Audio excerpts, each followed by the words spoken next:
Very informative indeed, and with a lot of humor and good touch.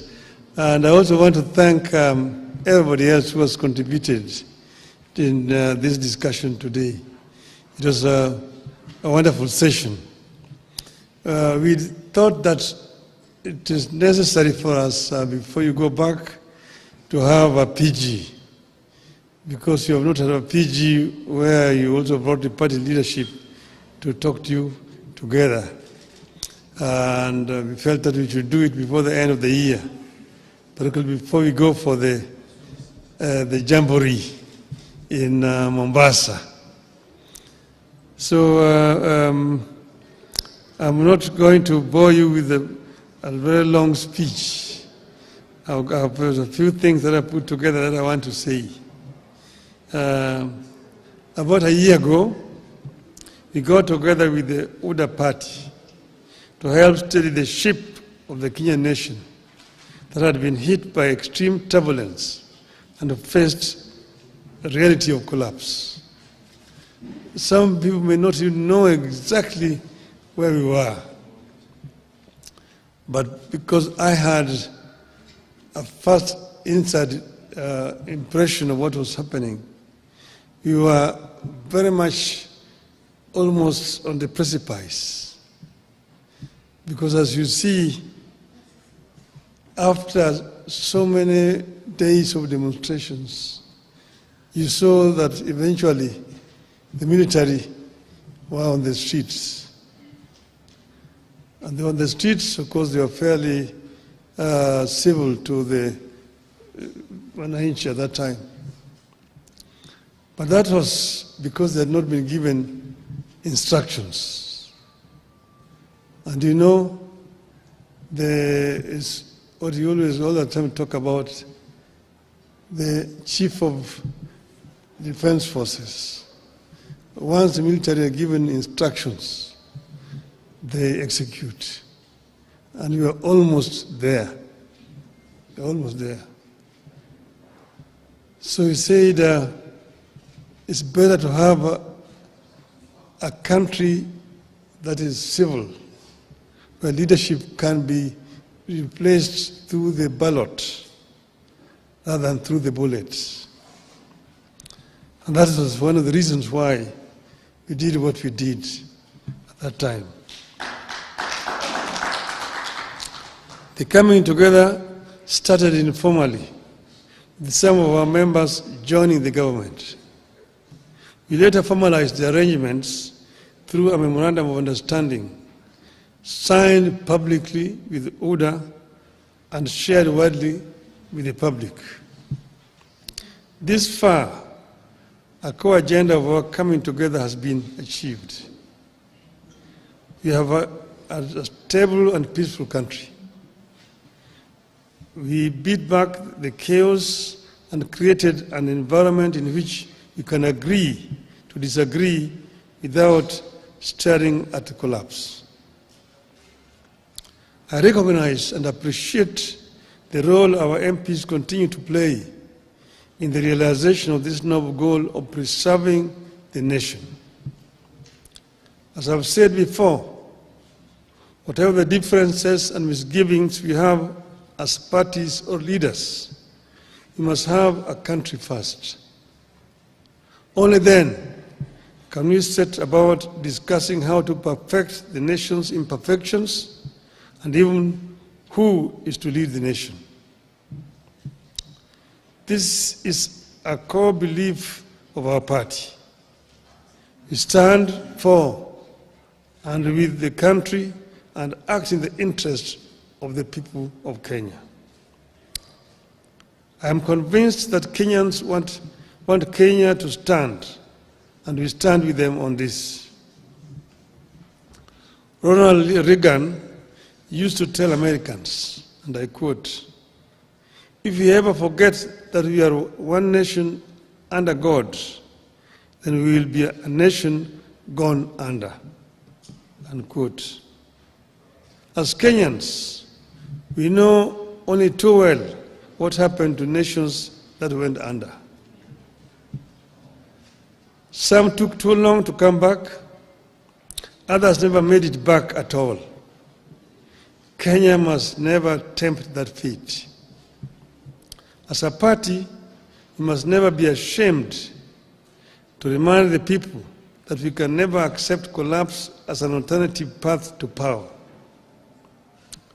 We must never be shy to remind the country that as a party, we have pursued compromise before and will pursue it whenever necessary in the interest of the nation. We had the option of taking it out to the bitter end in 2007-2008. All we needed was to insist that we would not engage in any talks with our opponents. But we saw the danger of Kenya collapsing, and we opted for compromise for the sake of Kenya. We steadied the ship when the gridlock threatened the Uhuru Kenyatta administration. In order to make the country move forward and pass some of the agenda that was seen to be pro-people between 2018 and 2022, ODM had lent a hand. We asked for no titles or positions in return.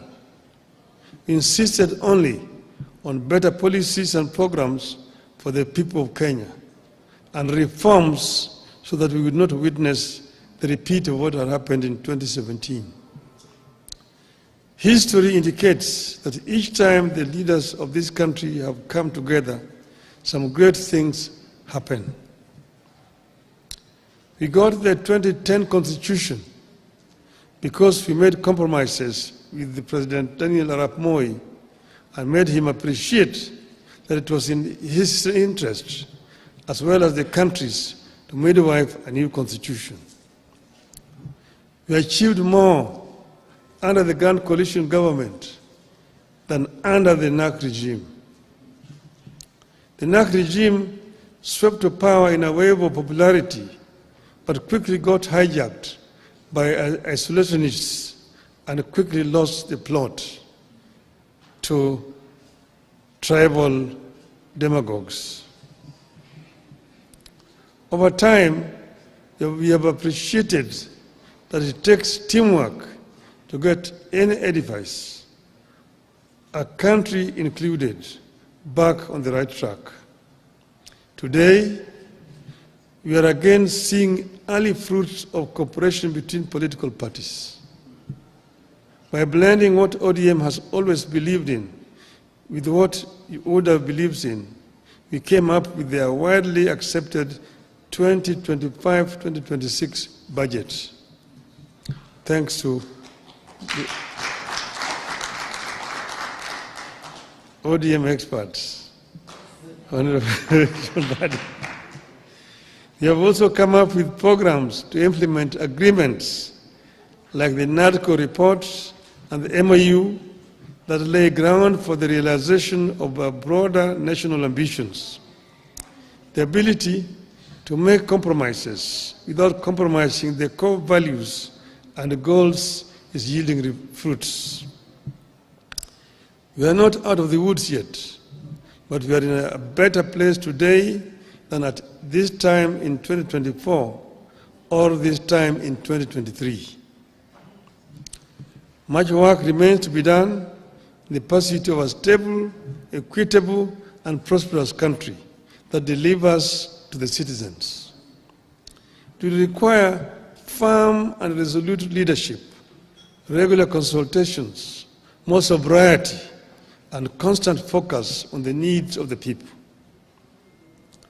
I mention sobriety because in times like this, it is possible for politicians to spend more time listening to the echoes of their own voices and the cheers from the masses, and forget that we are leaders and we are supposed to be leading.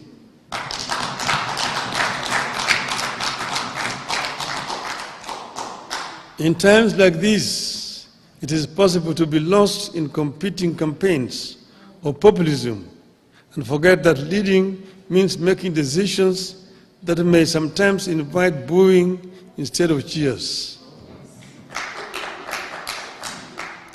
I have been there. I've been cheered and have been booed.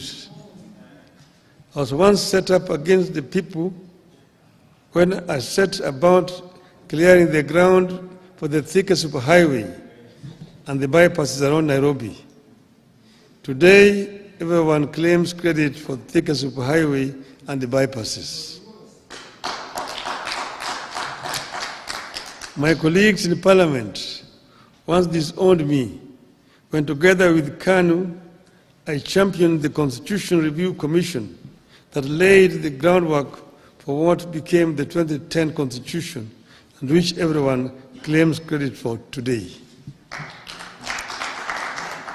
So my appeal to you as we embark on some of the legislative agenda coming up is that you should never feel powerless or feel like giving up because populists around you are seeking popularity at the expense of leadership.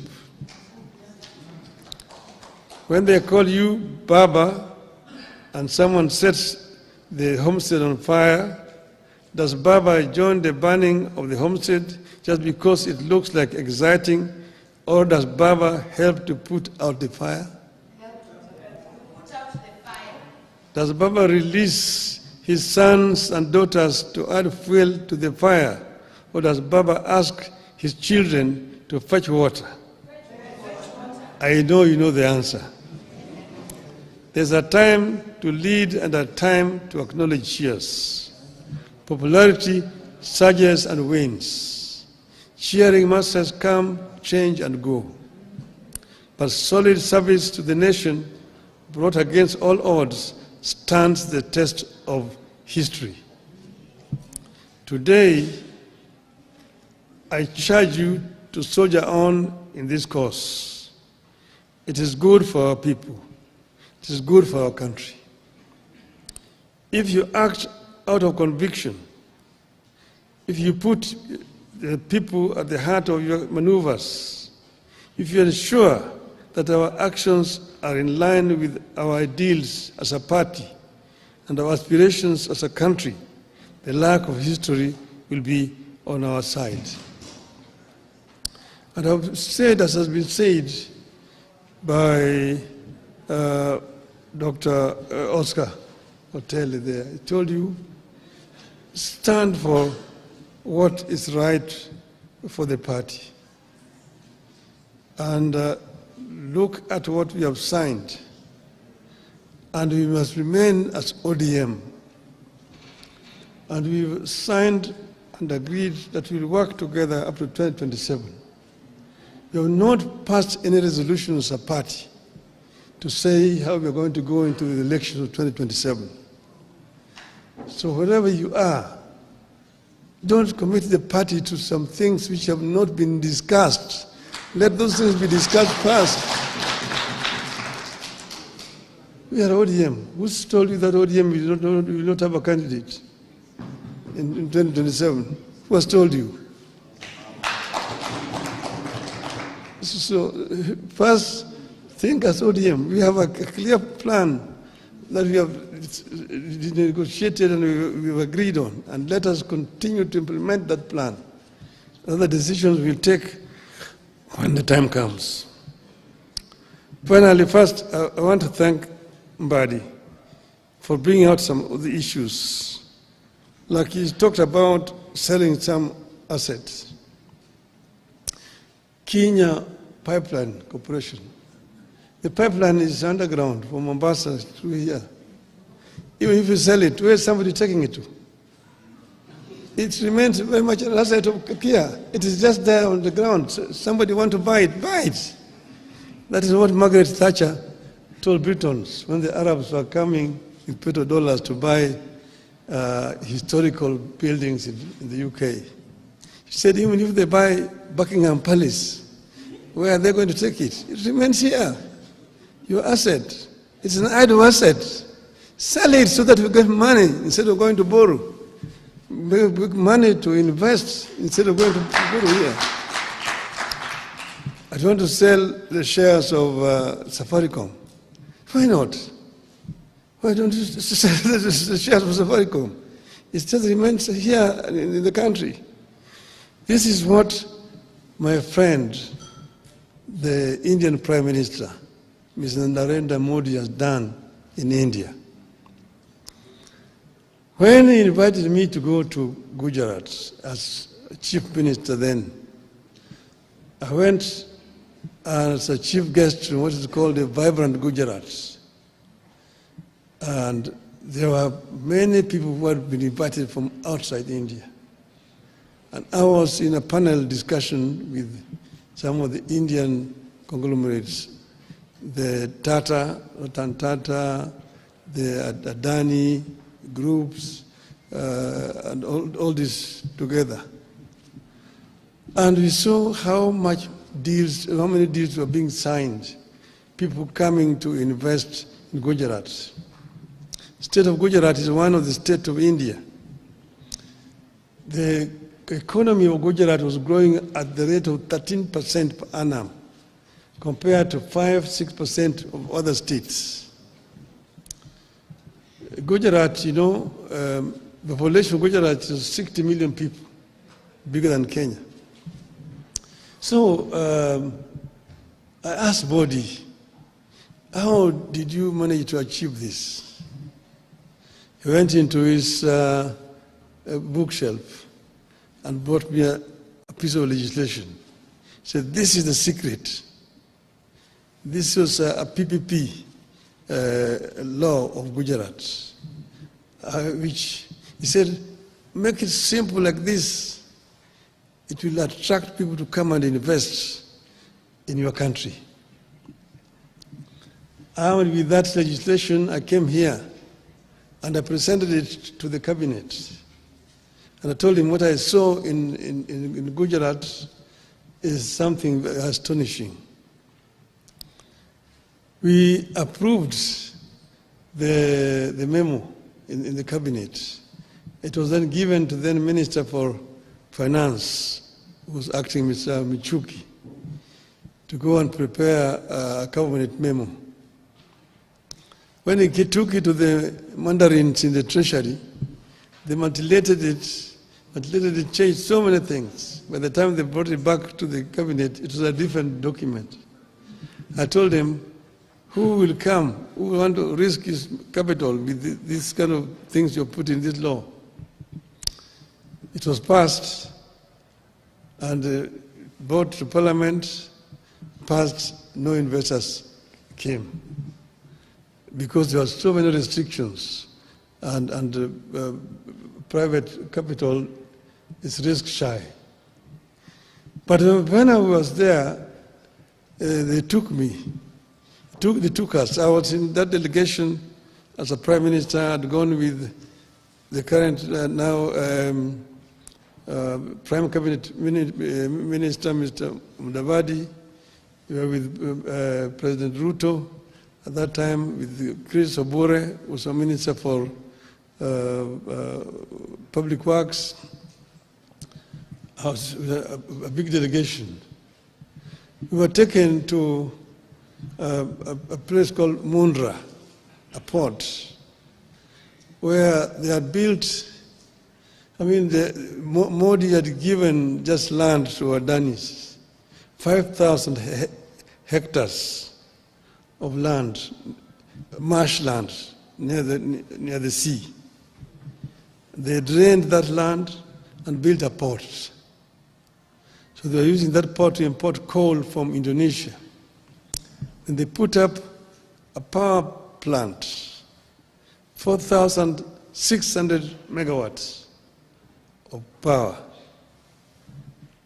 Then the Tata group followed suit and also built a similar plant, 4,600 megawatts there. So a total of 9,600 megawatts was being generated from that port alone. Our total generation capacity in this country today is not even 3,000. That's from that port. And then they built a railway line, 100 kilometers to join with the national railway system.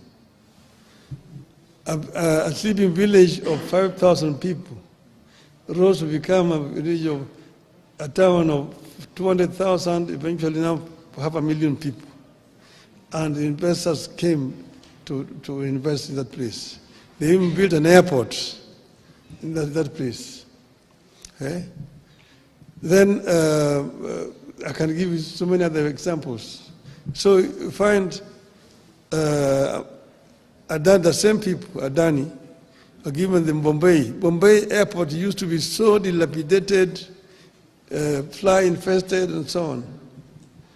They could have constructed Bombay airport. Today Bombay airport is so efficient when you go there. You go and look at the Delhi airports. When Modi eventually became Prime Minister of India, he now replicated what he had done in Gujarat in the whole of India. Within the time that he has been the Prime Minister for 10 years, they have constructed 130,000 kilometers of railway line through PPP. They have, in almost every state in India has got 2 international airports in India. All this being done through PPPs. And that's where when Adani came here to want to do this airport, and too much noise was being made in Parliament for no reason at all. And they pulled out. The Red Airport is just like here, it is. It's just as it is. They are not taking it away. They are bringing their money to do it. They are bringing their money to do it. And they will charge for over 30 years so that they don't charge so highly. That's what would have happened. Now, a similar arrangement is happening in Kigali. So the Qataris are building a Kigali International Airport in the same terms like Adani wanted to do here. So Kigali is going to be the hub in this region, not Nairobi, because of noise being made by other parties which were also interested in doing what Adani was supposed to do and paying people down under the table to make noise every day in the newspapers. Shame on them. Shame on them.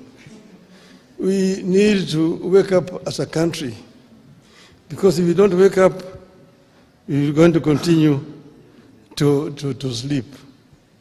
There's many opportunities that are available for us as a country.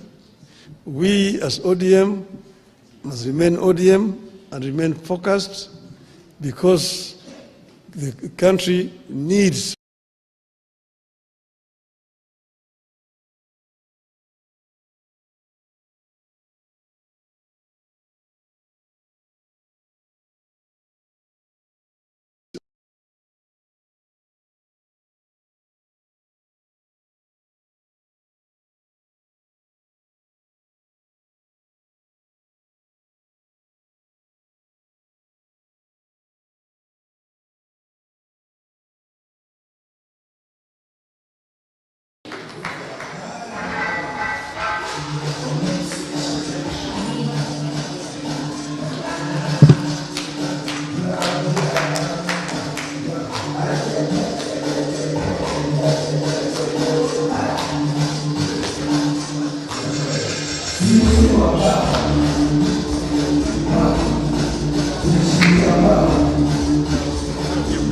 I know, huko nje. Haya.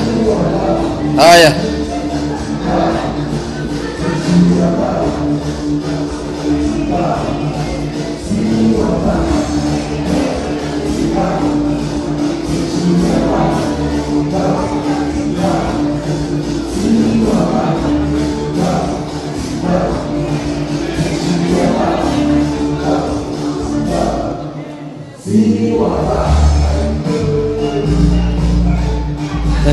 أنا هالكام فدي مارك وقول كسي عباس واحد ما هو فدي مارك هيا نينكي أو كيسكن ما والله ذي نكات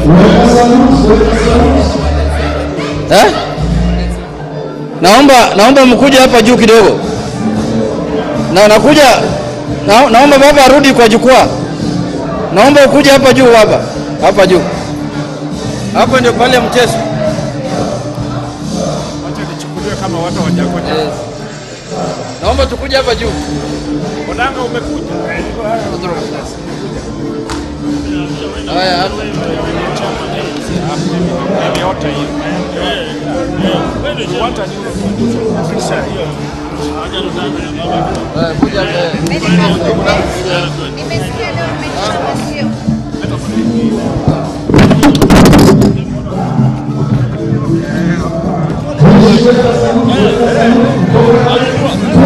Wacha.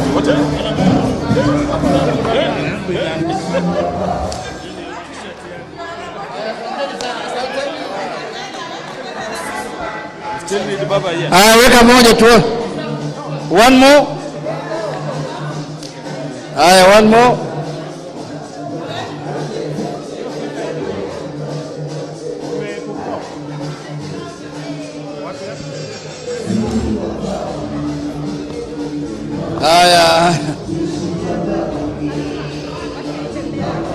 Hiyo ndio ODM 20.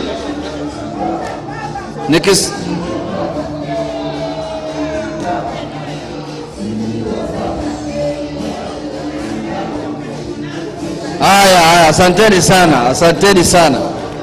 DJ narudisha chini. Tusimame tu hapa. Let's just remain standing here so that we conclude the meeting. Baba, we want to take first this opportunity to thank you for gracing our parliamentary group meeting today. And we wanted to do a resolution. But listening to the Baba's national address, it was a resolution on its own. Because it has captured everything we wanted to speak about.